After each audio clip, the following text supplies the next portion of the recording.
because we can get many experience, we can get many things that's very useful for us, and then I hope this forum also can give the good effect for our work.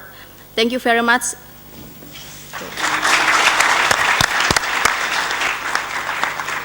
Thank you, Kushanul. And I tell you, these guys, they were really good at their focus area where they were discussing about the children's input into the climate change adaptation agenda. And at that stage, I think they can also be a little bit more critical to all of us than they are right now. We have all been children or all been youth, even though some of us have difficulties remember it. Finally, I will just say also a little bit of repetition of what Louis said, that it's quite clear that this climate change meeting on adaptation really have showed that we have a close linkage to sustainable development, and I think that's really good also for us working with other sources of contributions for the future. However, in a very, very personal opinion to this, I would like us to look a little bit outside the box again. I know that you try that every day, but if I look into the society today, I can see so many other actors that are successful in actually gaining a lot of money, working together, both with the private sector and the government. One of these guys, I think we should look into a little bit more closer, and I'm not joking now, that's the defense system. If you look at the defense guys in the world, they are actually getting money because we are living in a so-called insecure world. But if you look into it, they are having the same kind of practices and the same kind of techniques, and some of them are really good into when it comes to disaster management and to issues that we need to use. I think if we could use a little bit of those tactics and resources these guys have managed with, I think we could also find other sources of funding. I know I say this because it's been very much on the agenda these days that we have peacekeeping forces by the UN. We will see much more interaction of these people in what we are doing, but we have seen very little of them into this population of climate change adaptation people. But they are out there and they could be a resource. Then I will feel also like we should focus a little bit better on the Pacific and the small island states. I feel that's been a little bit out of the scope of this, and perhaps we are a little bit blind because we are sitting here in Bangkok, and I think we should improve on that one. Finally, from my side, I'm just very, very pleased with the support from you guys here. Just to see this full arena here, it's fantastic, and I promise you we will try to fill it next year also. What the format will be, we would like your input into that. Thank you very much, especially UNEP and SEI for helping us with this. Thank you.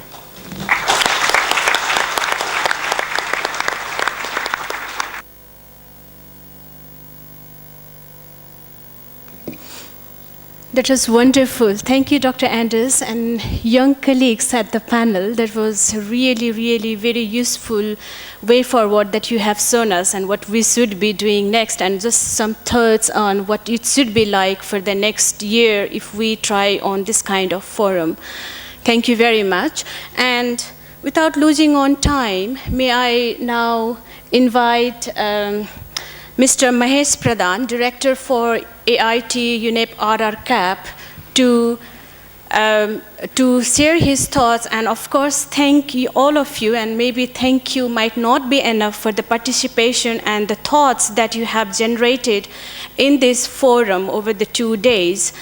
But then he will obviously would like to mention what kind of efforts that has gone into organizing this forum, and also the contribution from not only the organizers but all the participants, everyone that has been involved in bringing this forum forward for all of us to share our knowledge and our experiences here. Mr. Mahesh Pradhan, thank you. Yeah, thank you. I think as Anders and Lou have just mentioned, all good things finally must come to an end.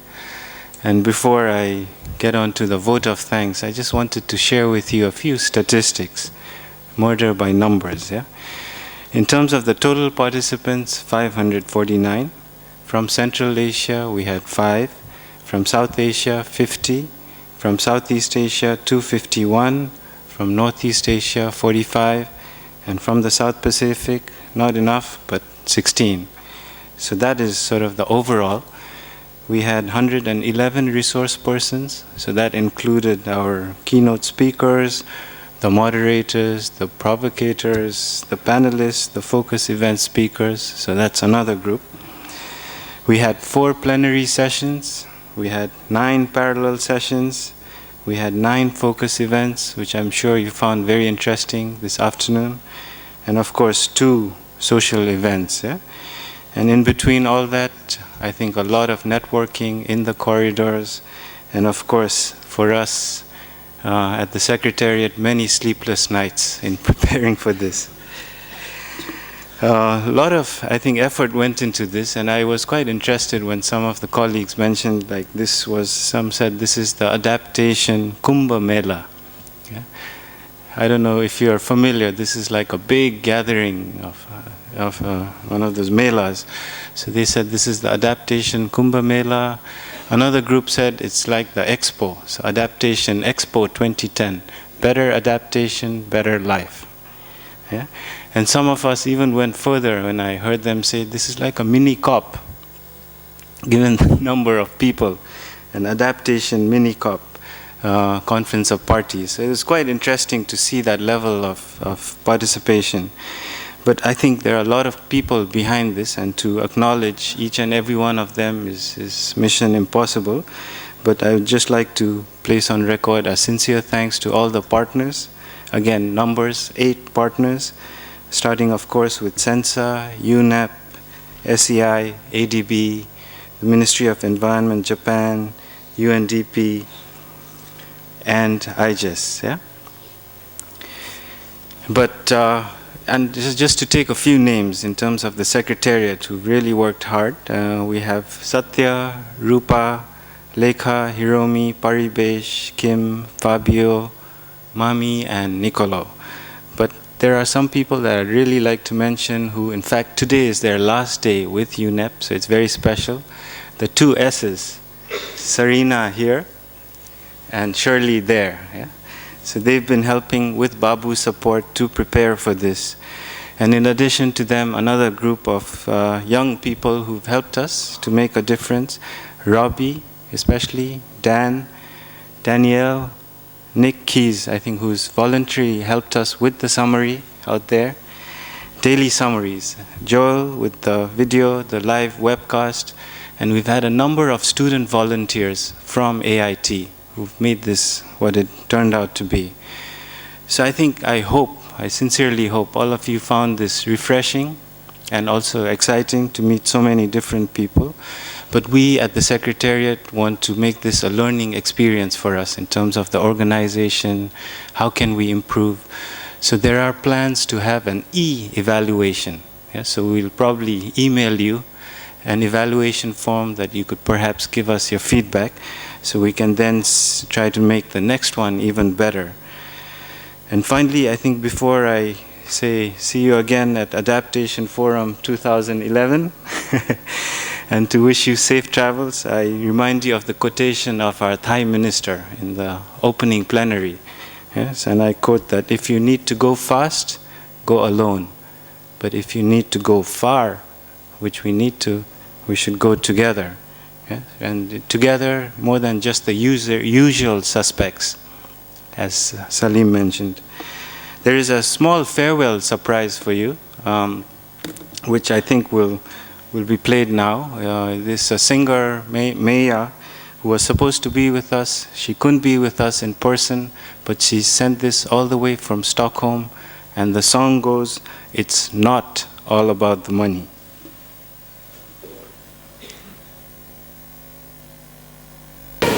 Hi, this is Maya, and I am really proud to be here with you today. I wanted to be with you in person, but I chose the most environmental friendly way, so we're doing this little performance via cyberspace. I hope you've had a great day and that you've learned a lot of new things and that you're really encouraged for the future. I personally believe that the climate changes that we are facing are not going to be a walk in the park, but having said that, I think that together we are able to make some really great changes. So have a great evening, and please remember that it's not always all about the money.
Right, thank you very much and safe travels home. See you again, Adaptation Forum 2011.